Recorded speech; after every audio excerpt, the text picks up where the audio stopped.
आप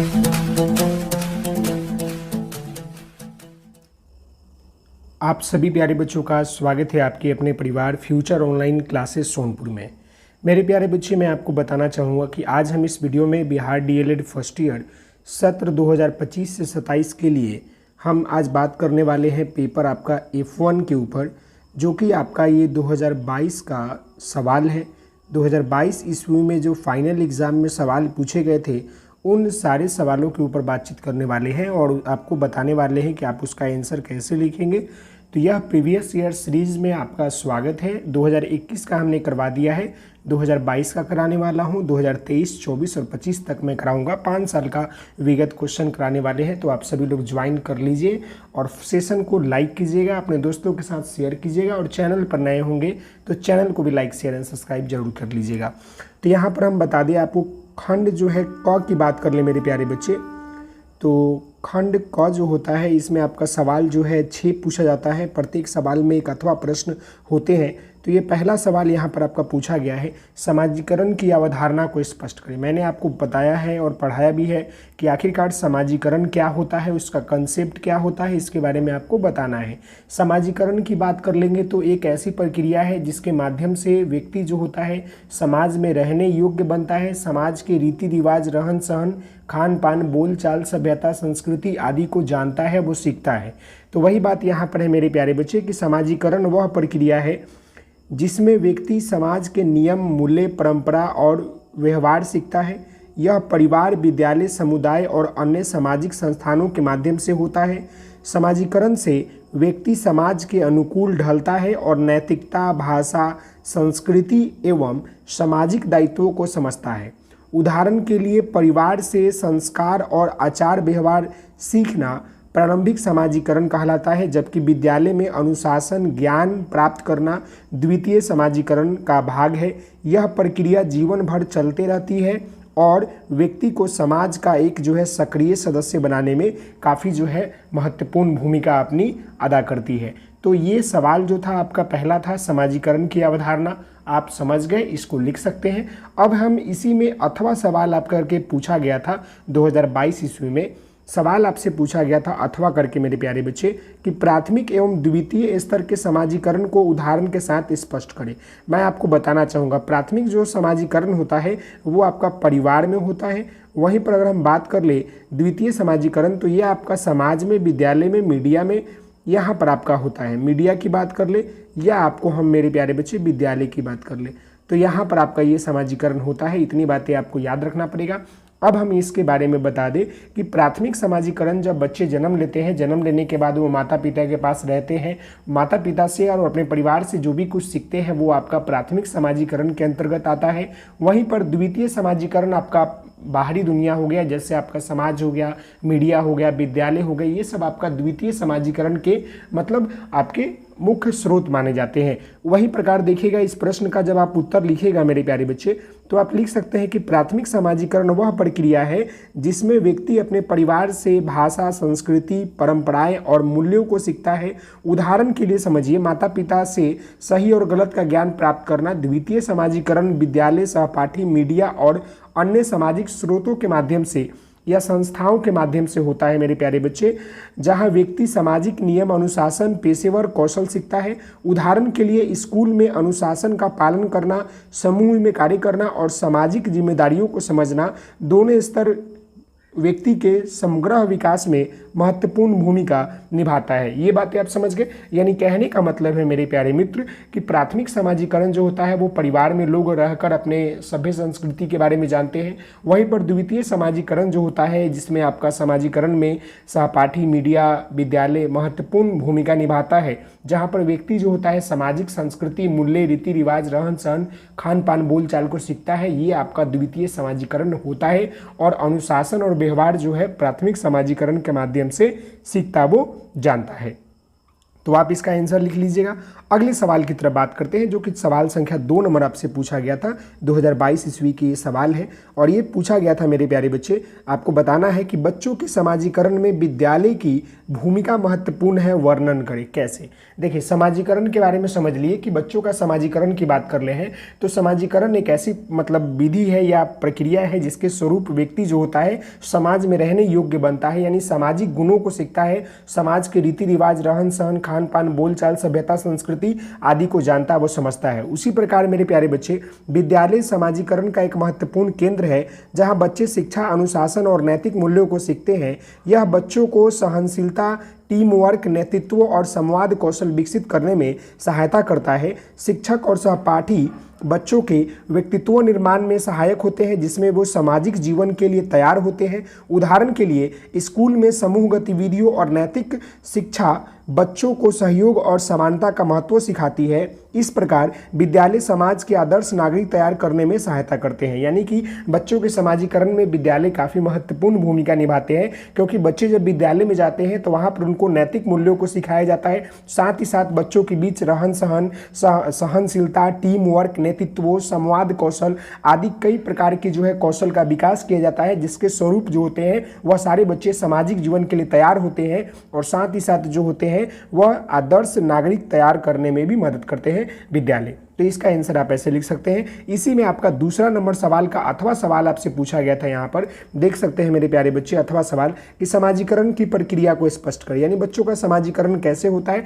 इसके प्रक्रियाओं को आपको स्पष्ट करना है। तो मैं आपको यहाँ पर बताना चाहूँगा मेरे प्यारे बच्चे, इसका आंसर देखिएगा। समाजीकरण व्यक्ति को समाज के नियम, मूल्य और परंपराओं को अपनाने में सहायता करता है। यह प्रक्रिया जन्म में प्रारंभ होती है और जीवन भर चलती रहती है। परिवार, विद्यालय, मित्र, मीडिया और धार्मिक संस्थाएं इनमें महत्वपूर्ण भूमिका निभाते हैं। उदाहरण के लिए, एक बच्चा अपने माता पिता से भाषा और संस्कार सीखता है, वहीं विद्यालय में उसे अनुशासन और सामाजिक उत्तरदायित्वों का ज्ञान प्राप्त होता है। समाजीकरण व्यक्ति को समाज के अनुरूप ढलने में मदद करता है, जिससे वो जिम्मेदार नागरिक बनते हैं। यानी समाजीकरण की प्रक्रिया की बात कर लेंगे तो मेरे प्यारे बच्चे, जब बच्चे जन्म लेते हैं, जन्म लेने के साथ साथ वो माता पिता के साथ इंटरेक्ट करते हैं।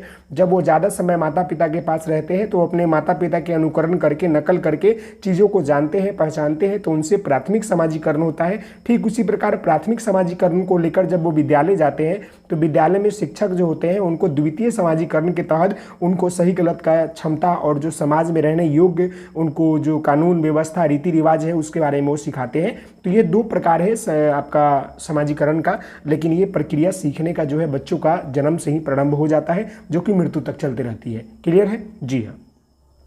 अब हम यहाँ पर जो है बात करने वाले हैं मेरे प्यारे बच्चे सवाल संख्या 3 नंबर के ऊपर, जहाँ पर हम बात क्या करेंगे कि प्रमुख बाल अधिकारों के बारे में संक्षिप्त रूप से चर्चा करें। ये सवाल नंबर 3 था, जो कि 2022 ईस्वी में पूछा गया था मेरे प्यारे बच्चे। ये रियल क्वेश्चन है जो मैं आपको करवा रहा हूँ। आप जाकर प्रीवियस ईयर क्वेश्चन भी देख सकते हैं, जहाँ पर आपको स्पष्ट तरीके से ये सारे क्वेश्चन आपको नजर आएंगे। तो प्रमुख बाल अधिकार की बात कर लेंगे तो हम सभी लोग जानते हैं कि भारतीय संविधान के तहत बच्चों को संपूर्ण जीवन जीने के लिए या जन्म से लेकर मृत्यु तक कई प्रकार के ऐसे मतलब अधिकार दिए गए हैं जो कि बच्चों को मिला हुआ है। जीवन जीने का अधिकार, शिक्षा का अधिकार, बोलने का अधिकार, घूमने का अधिकार, ऐसे बहुत सारे अधिकार दिए गए हैं। श्रम से रोक अधिकार, कम उम्र के बच्चों को जबरदस्ती काम कराने का मतलब न कराने का अधिकार, ऐसे बहुत सारे अधिकार दिए गए हैं हमारे संविधान के तहत। तो इसका आंसर आप ऐसे लिख सकते हैं मेरे प्यारे बच्चे कि बाल अधिकारों में शिक्षा, स्वास्थ्य, सुरक्षा और विकास के अधिकार शामिल है। ये अधिकार संयुक्त राष्ट्र बाल अधिकार संधि द्वारा निर्धारित किए गए।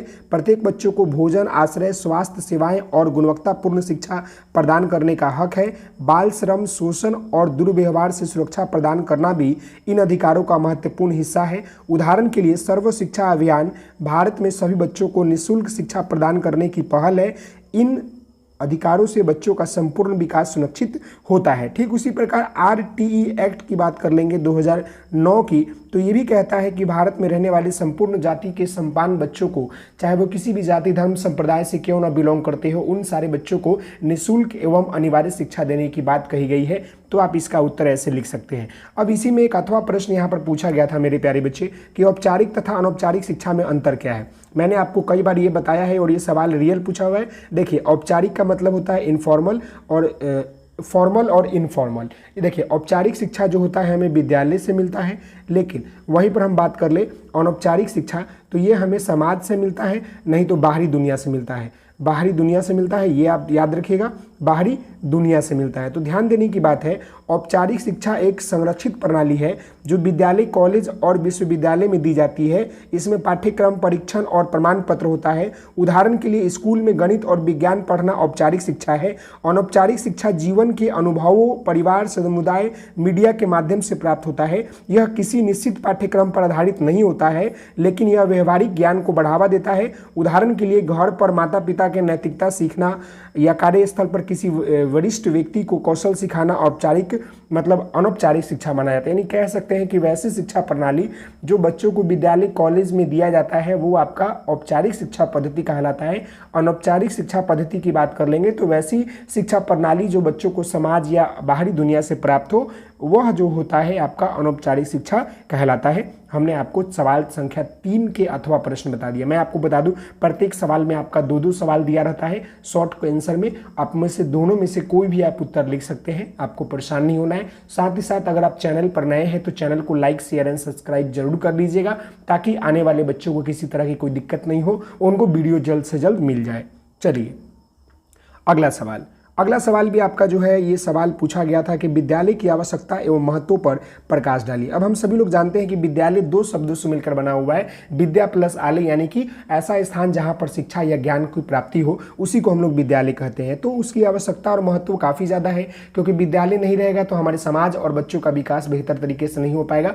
तो देखिए, यहाँ पर विद्यालय शिक्षा प्राप्त करने का मुख्य साधन है जो बच्चों के बौद्धिक, सामाजिक और नैतिक विकास में सहायता होती है। यह अनुशासन, नैतिकता, वैज्ञानिक सोच और आत्मनिर्भरता को बढ़ावा देता है। विद्यालय बच्चों को सामाजिक कौशल सिखाने के साथ साथ उनके भविष्य की नींव रखता है। उदाहरण के लिए स्कूल में दी जाने वाले नैतिक शिक्षा बच्चों को समाज में अच्छे आचरण के लिए प्रेरित करती है। इसके अलावा विद्यालय रोजगार के अवसरों को बढ़ाने में मदद करती है, साथ ही साथ व्यक्ति को आत्मनिर्भर बनाता है और समाज की प्रगति में योगदान देता है। यानी कि ये सारी चीज़ें जो है क्या है, विद्यालय की आवश्यकता एवं महत्व है कि विद्यालय जो होता है समाज के अच्छे आचरण के लिए प्रेरित करता है, विद्यालय में रोजगार के अवसरों को बढ़ावा देता है, आत्मनिर्भर बनाता है, समाज की प्रगति को बढ़ावा देता है, बच्चों को अंदर सोच विकसित करता है, वैज्ञानिक दृष्टिकोण विकसित करता है, अनुशासन और नैतिकता की क्षमता का विकास करता है, बौद्धिक और सामाजिक और नैतिक विकासों का भी बेहतर विकास करता है। कौन करता है? तो विद्यालय करता है। अब अगला सवाल इसी में अथवा करके पूछा हुआ था मेरे प्यारे बच्चे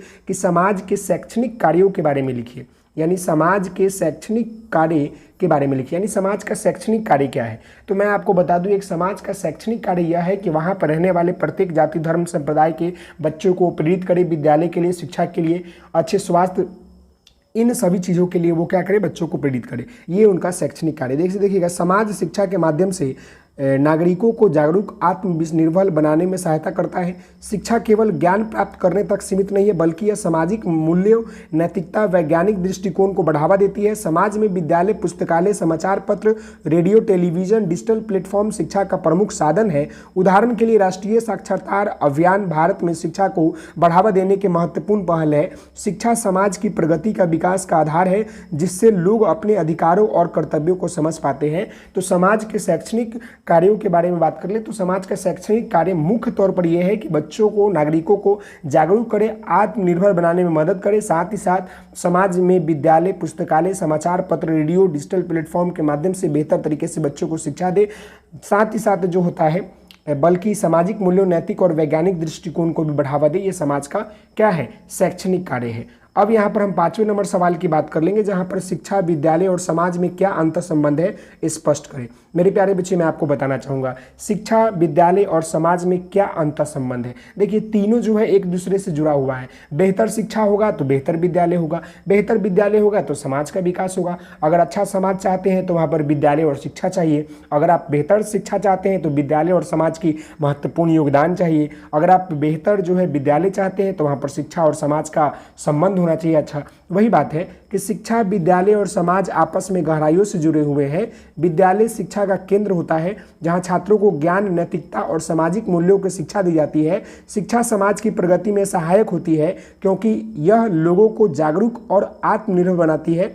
समाज शिक्षा को बढ़ावा देता है और विद्यालयों के माध्यम से नैतिक और बौद्धिक विकास सुनिश्चित करता है। उदाहरण के लिए एक शिक्षित समाज बेहतर नागरिक का निर्माण करता है जो आर्थिक और सामाजिक रूप से देश की उन्नति में योगदान देता है। तो आप इन सारे पॉइंट के माध्यम से इस प्रश्न का उत्तर आप लिख सकते हैं मेरे प्यारे बच्चे। अब इसी में एक अथवा सवाल यहाँ पर पूछा गया था कि शिक्षा अज्ञानता से मुक्ति दिलाती है, विश्लेषण करें।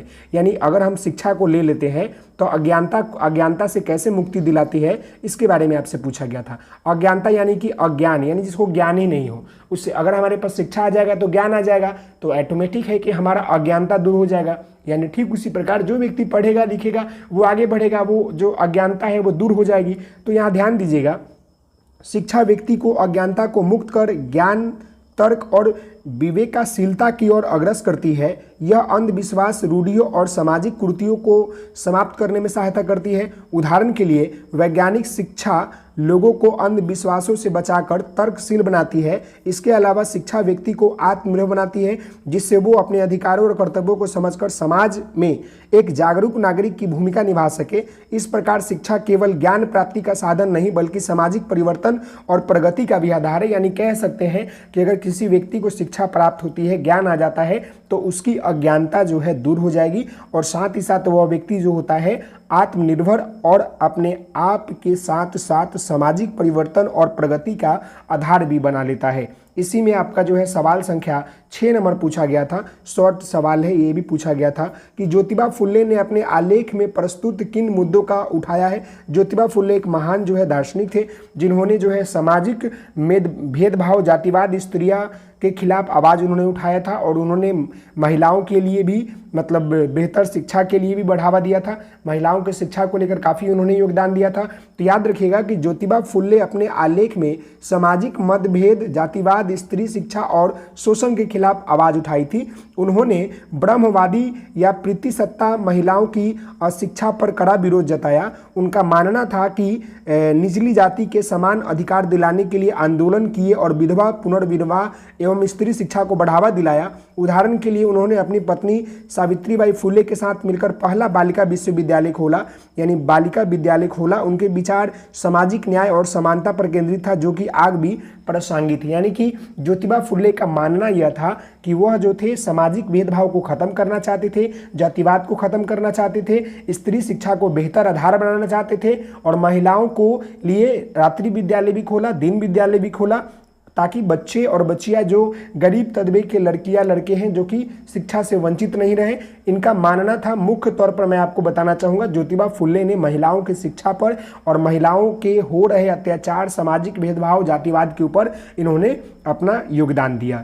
अगला इसी में आपका अथवा करके सवाल पूछा गया था मेरे प्यारे बच्चे कि बाल केंद्रित शिक्षा के महत्व पर प्रकाश डालिए और डॉक्टर जाकिर हुसैन के शैक्षणिक आलोकों को समीक्षा कीजिए। यानी कि देखिए, बाल केंद्रित शिक्षा के माध्यम से आप लोग जानते हैं, और जॉन डी जाकिर हुसैन बात कीजिए, ये भी एक महान जो थे आपके मतलब दार्शनिक थे, जिन्होंने शिक्षा को लेकर कई प्रकार की बातें कहा।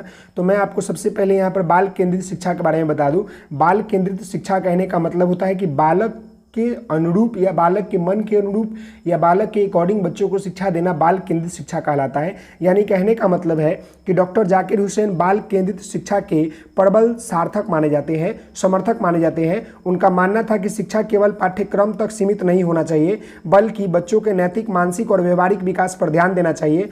उन्होंने कहा कि शिक्षा को बच्चों की रुचि और आवश्यकताओं के अनुरूप विकसित किया जाना चाहिए, जिससे वो रचनात्मक और स्वतंत्र सोच विकसित कर सके। उदाहरण के लिए उन्होंने शिक्षा को कार्य आधारित शिक्षण और व्यवहारिक ज्ञान पर जोर दिया। उनका यह दृष्टिकोण आज भी आधुनिक शिक्षा प्रणाली में महत्वपूर्ण स्थान रखता है। यानी कि बाल केंद्रित शिक्षा का मुख्य उद्देश्य यही है कि हम बच्चों के व्यवहार, बच्चों के मन और बच्चों के अकॉर्डिंग पढ़ाएं। और डॉक्टर जाकिर हुसैन का ये भी मानना था कि हम बच्चों को जब उनके मन और अकॉर्डिंग की तरफ पढ़ाएंगे तो वो बेहतर तरीके से, रचनात्मक तरीके से, स्वतंत्र तरीके से वो सीखेंगे, जानेंगे, समझेंगे। साथ ही साथ जो है वो अपने कार्य आधारित शक्तियों को और व्यवहारिक ज्ञान को भी जो है मतलब महत्व स्थान देकर वो आगे बढ़ेंगे। तो ये आप यहाँ पर लिख सकते हैं, ये आपका अथवा सवाल पूछा गया था। अब हम इसमें जो है खंड ख की बात करेंगे। खंड क की बात करेंगे, जहाँ पर लॉन्ग क्वेश्चन आपका 4 पूछा जाता है। तो लॉन्ग क्वेश्चन हम यहाँ देखेंगे कि क्या क्या पूछा गया है। पहला सवाल यहाँ पर देखिएगा मेरे प्यारे बच्चे, पहला सवाल यहाँ पर खंड क की बात कर रहे हैं कि सबसे उच्च शिक्षा वही है जो संपूर्ण सृष्टि से हमारे जीवन का सामंजस्य स्थापित करे, व्याख्या करे। सबसे उच्च शिक्षा वही, यानी कि सबसे हायर एजुकेशन वही है जो संपूर्ण सृष्टि से हमारे जीवन को सामंजस्य स्थापित करे। देखिए मैं आपको बताना चाहूँगा कि यह कथन जो है शिक्षा की व्यापक परिभाषा को स्पष्ट करता है, क्योंकि शिक्षा का उद्देश्य जो होता है केवल पुस्तकीय ज्ञान अर्जित करना नहीं होता है, बल्कि जीवन के हर एक क्षेत्र में संतुलित और सामंजस्य स्थापित करना होता है। जब कोई व्यक्ति उच्च शिक्षा प्राप्त करता है तो वह न केवल अपने व्यक्तिगत विकास पर ध्यान देता है, बल्कि समाज में और पर्यावरण के साथ संतुलन बनाए रखता है और वो अपने समाज के साथ साथ अपना विकास भी करता है। ठीक उसी प्रकार यदि शिक्षा केवल तथ्यों और सूचनाओं पर सीमित रह जाए तो यह अधूरी मानी जाती है। अगर मान लीजिए कि अगर शिक्षा जो है केवल जो है तथ्यों पर या सूचनाओं पर सीमित रह जाए तो यह अधूरी मानी जाती है। उदाहरण के लिए यहाँ देखिएगा कि वैज्ञानिक खोज तभी सार्थक होती है जब मानवता और प्रकृति के हित में हो। महात्मा गांधी का शिक्षा दर्शन पर विचार को समर्थ देता है, जिन्होंने नैतिकता, श्रम और सामाजिक उत्तरदायित्वों पर शिक्षा का अभिन्न अंग मानते हैं। एक शिक्षित व्यक्ति समाज को संस्कृति, पर्यावरण और मानवीय मूल्यों के प्रति संवेदनशील होना चाहिए। उदाहरण के लिए एक इंजीनियर यदि केवल तकनीकी ज्ञान रखता है लेकिन सामाजिक जरूरतों को नहीं समझता है तो उनका शिक्षा अधूरी है। सच्ची शिक्षा वही है जो व्यक्ति स्वयं, समाज और प्रकृति के साथ सामंजस्य बिठाने के सक्षम बनाए। इस प्रकार शिक्षा को केवल ज्ञान प्राप्ति तक मतलब सीमित न रहकर जीवन के संतुलन और नैतिकता विकास की अग्रद माना जाना चाहिए। यानी कहने का मतलब है कि अगर कोई इंजीनियर है, इंजीनियर को केवल उसके अपने फील्ड के बारे में जानकारी पता है और समाज में रह रहे हैं, अगर किसी समाज में वो फील्ड वर्क कर रहा है तो वहाँ पर समाज के लोग हैं, अगर उसके बारे में वो सही तरीके से बोल नहीं पा रहा है, सोच नहीं पा रहा है, तो समझिए कि उनका शिक्षा जो है वो व्यर्थ माना जाए। यानी वही बातें यहाँ पर कहा गया है कि सच्ची शिक्षा वही है जो व्यक्ति जो है स्वयं, समाज और प्रकृति के साथ जो है सामंजस्य स्थापित कर सके। यानी कि जो आपके पास आसपास है उसके साथ जब आप इंटरेक्ट करेंगे, सामंजस्य को स्थापित करेंगे, तब जाकर आपका शिक्षा जो है क्या है वह बेहतर हो जाएगा। क्लियर है? अब हम अगले प्रश्न की तरफ बात करते हैं। तो अगला सवाल यहाँ पर आपका 8 नंबर है। लॉन्ग क्वेश्चन में पूछा गया था कि बच्चों के समाजीकरण में माता पिता और समाज की भूमिका को उपयुक्त उदाहरणों के साथ स्पष्ट करें। मेरे प्यारे बच्चे, मैं आपको बताना चाहूँगा, सबसे पहले तो आप ये जान लीजिए कि समाजीकरण क्या होता है। समाजीकरण की बात कर लेंगे, आपको पता है उसमें माता पिता की क्या भूमिका है और समाज की क्या भूमिका है, इसके बारे में समझेंगे। तो समाजीकरण एक ऐसी प्रक्रिया है या माध्यम है जिसके द्वारा व्यक्ति जो होता है समाज में रहकर अपने समाज के सभी रीति रिवाज, रहन सहन, खान पान, बोलचाल आदि को सीखता है, वो आपका समाजीकरण कहलाता है। लेकिन समाजीकरण में माता पिता और समुदाय की भूमिका काफ़ी महत्वपूर्ण है, क्योंकि जब बच्चे जन्म लेते हैं तो वो सर्वप्रथम अपने माता पिता के पास ही रहते हैं। अगर माता पिता सही तरीके से उनका देख रेख करेंगे, उनको सही तरीके से शिक्षा देंगे तो उनका समाजीकरण बेहतर होगा। अगर उसी प्रकार हम बात कर ले मेरे प्यारे बच्चे, अगर समाज की बात कर ले, समाज जितना बेहतर होता है बच्चों का समाजीकरण उतना बेहतर होता है। अगर समाज नकारात्मक चीज़ों से ग्रसित है तो बच्चों का भी विकास या समाजीकरण उनका प्रभावित होगा। तो आप यह कह सकते हैं कि बच्चों के समाजीकरण में विद्यालय, समाज या समुदाय काफ़ी महत्वपूर्ण भूमिका अदा करती है। माता पिता की भूमिका भी काफ़ी ज़्यादा महत्वपूर्ण है। तो आइए इसको देख लेते हैं। यहाँ पर देखिएगा, सामाजिक वह प्रक्रिया है जिसके समाजीकरण वह प्रक्रिया है जिसके माध्यम से बच्चे जो होते हैं समाज के नियम, संस्कार और व्यवहारिक तौर तरीके सीखते हैं। इसमें माता पिता और समाज की भूमिका महत्वपूर्ण होती है, क्योंकि माता पिता के प्रथम शिक्षक होते हैं। वो उन्हें गलती की पहचान करते हैं और नैतिक मूल्यों का विकास करते हैं। उदाहरण के लिए यदि माता पिता ईमानदारी और अनुशासन का पालन करते हैं तो बच्चे भी उन गुणों को अपनाते हैं। अगर माता पिता अगर छल कपट करते हैं तो बच्चे वही गुणों को सीखेंगे। विद्यालय और समाज भी देखिएगा, विद्यालय और समाज भी बच्चों के समाजीकरण में अहम भूमिका निभाते हैं, क्योंकि विद्यालय में अनुशासन, सहयोग और समूह के कार्य करने की सीखते हैं। शिक्षक बच्चों के सहनशीलता, समानता और नैतिक मूल्यों का विकास करते हैं। उदाहरण के लिए यदि विद्यालय में बच्चे को टीम वर्क या नेतृत्व क्षमता सिखाया जाए तो वो बेहतर नागरिक बन सकते हैं। साथ ही साथ मीडिया और साथियों का प्रभाव भी समाजीकरण पर महत्वपूर्ण पड़ता है। बच्चे टेक्नोलॉजी, इंटरनेट और सोशल मीडिया से नए विचारों और व्यवहारों को अपनाते हैं और उनके सकारात्मक सामग्री मिले तो वो अच्छे संस्कार पर विकसित कर सकते हैं। लेकिन अगर बच्चों को सही तरीके से नहीं मिले तो उसका प्रभावित भी पड़ता है। अब मान लीजिए कि सोशल मीडिया है या नेटवर्क है, अगर बच्चों को सही तरीके से गाइडेंस नहीं दे तो बच्चे प्रभावित हो जाएंगे और उनका जीवन जो है तबाह हो जाएगा। ठीक उसी प्रकार देखिएगा, अच्छे समाजीकरण में जिम्मेदार नागरिक बने और समाज के प्रति अपनी जिम्मेदारी को समझे। अतः माता पिता, विद्यालय और समाज से मिलकर बच्चे समाजीकरण के सहयोग करना चाहिए, जिससे वो सभ्य और संवेदनशील और नैतिक मूल्यों से भरपूर व्यक्तित्वों के रूप में विकसित हो सके। अगला है 9 नंबर सवाल, जो कि पूछा गया है कि शिक्षा की विभिन्न प्रक्रियाओं के बारे में संक्षिप्त में चर्चा कीजिए। देखिए, अब हमको बता दें कि शिक्षा के बारे में पूछा है तो शिक्षा से रिलेटेड जो भी चीज़ें आपको आता है यहाँ पर आप लिख सकते हैं। जैसे आपको पता है मेरे प्यारे बच्चे कि शिक्षा वो प्रक्रिया है जिसके माध्यम से व्यक्ति ज्ञान, कौशल, नैतिकता और मूल्यों को अर्जित करता है। यह प्रक्रिया औपचारिक, अनौपचारिक और गैर औपचारिक शिक्षा के रूप में वर्गीकृत की गई है। देखिए, औपचारिक शिक्षा कहने का मतलब होता है वैसे शिक्षा प्रणाली जो कि हमें विद्यालय और स्कूल से प्राप्त होता है। यह देखिए संचालित एक व्यवस्थित शिक्षा प्रक्रिया है जो स्कूल, कॉलेज और विश्वविद्यालय में दी जाती है। इसमें एक निश्चित पाठ्यक्रम, योग्य शिक्षक, परीक्षण प्रणाली, प्रमाण पत्र होते हैं। उदाहरण के लिए गणित विषय, इतिहास विषय आदि विषयों का अध्ययन स्कूल में किया जाता है। यह शिक्षा कैरियर निर्माण और व्यावसायिक क्षमता को आवश्यकता होता है। लेकिन वहीं पर हम बात कर ले अनौपचारिक शिक्षा, जो कि हमें बाहरी दुनिया से मिलता है, समाज से मिलता है। तो याद रखिएगा कि यहाँ पर आपका अनौपचारिक शिक्षा के बारे में बात किया है। यह शिक्षा जीवन के अनुभव, परिवार, समाज, पुस्तकें, इंटरनेट, मीडिया के माध्यम से प्राप्त होती है। इसमें कई सुनिश्चित पाठ्यक्रम या डिग्री नहीं होता है। उदाहरण के लिए माता पिता नैतिक मूल्यों को सीखते हैं, रोजगार के लिए अनुभव ज्ञान प्रदान करना और इंटरनेट से कोई नया कौशल सीखना, ये सारे कौशल आपका अनौपचारिक शिक्षा के अंतर्गत आता है। तो इसके बारे में आप यहाँ पर लिख लीजिएगा। गैर औपचारिक शिक्षा, यहाँ ध्यान दीजिएगा कि यह शिक्षा